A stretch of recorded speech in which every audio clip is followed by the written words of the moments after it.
5 लाख करोड़ की bullet train Japan को दी, 20 लाख करोड़ के न्यूक्लियर रिएक्टर पुराने अमेरिका को दिए, 20 लाख करोड़ के लगभग पनडुब्बी सबमरीन के ऑर्डर दिए। चंबल का खून गर्म है।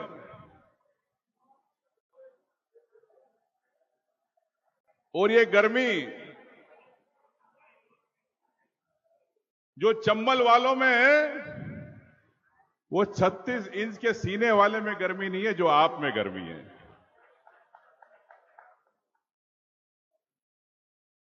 अंतिम सांस तक झांसी की रानी लड़ती रही। आपका, सैनिकों का, इस क्षेत्र के लोगों का एक शहादत है। मैं समझता हूं, जैसा पूर्व वक्ताओं ने कहा था कि एक बार चंबल का व्यक्ति जो कहता है वो करता है, और ये चीज मैंने हमेशा चंबल में देखी है। निश्चित तौर से ये रैली की बात सुप्रिया जी ने बताई। बीजेपी कहती है कि ये संविधान की बात सिर्फ दलित और आदिवासियों के लिए कर रही कांग्रेस, ये भ्रम फैलाती है। संविधान के अंदर हर व्यक्ति, हर नागरिक का अधिकार है। आपको स्वतंत्रता का अधिकार है कि अपनी बात रख सको, लेकिन देश के अंदर आज आप अपनी बात नहीं रख सकते हो। आम व्यक्ति अगर कोई सोशल मीडिया में डालता है सरकार के खिलाफ, तो केस दर्ज हो जाता है। और तो और जो कॉमेडियन है, stand up comedian Kunal Kamra, तो आपने देखा बंबई में पूरे स्टूडियो को किस प्रकार से जला दिया गया, किस प्रकार तोड़फोड़ की गई।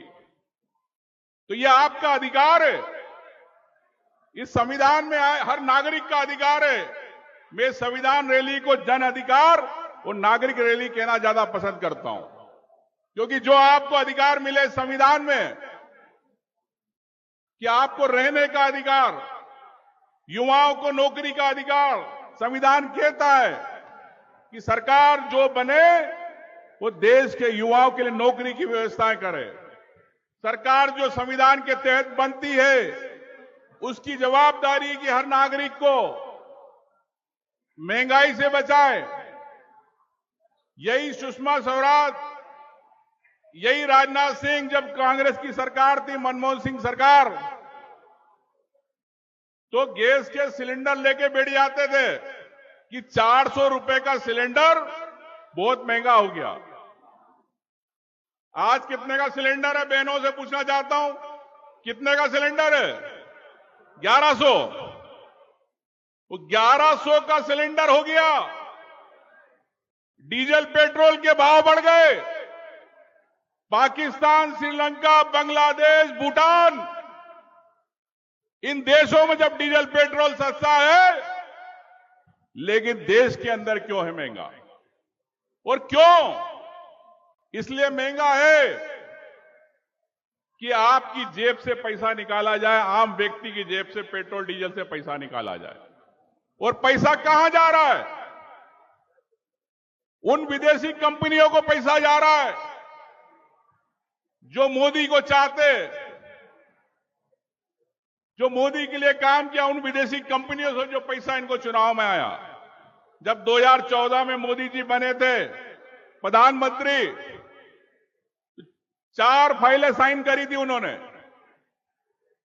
एक तरफ स्वदेशी की बात करते, 5 लाख करोड़ की बुलेट ट्रेन जापान को दी, 20 लाख करोड़ के न्यूक्लियर रिएक्टर पुराने अमेरिका को दिए, 20 लाख करोड़ के लगभग पनडुब्बी सबमरीन के ऑर्डर दिए, और एक 25,000 करोड़ की गंगा सफाई।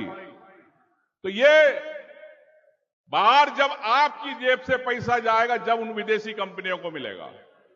और देश में स्वदेशी की बात करते, आत्मनिर्भरता की बात करते।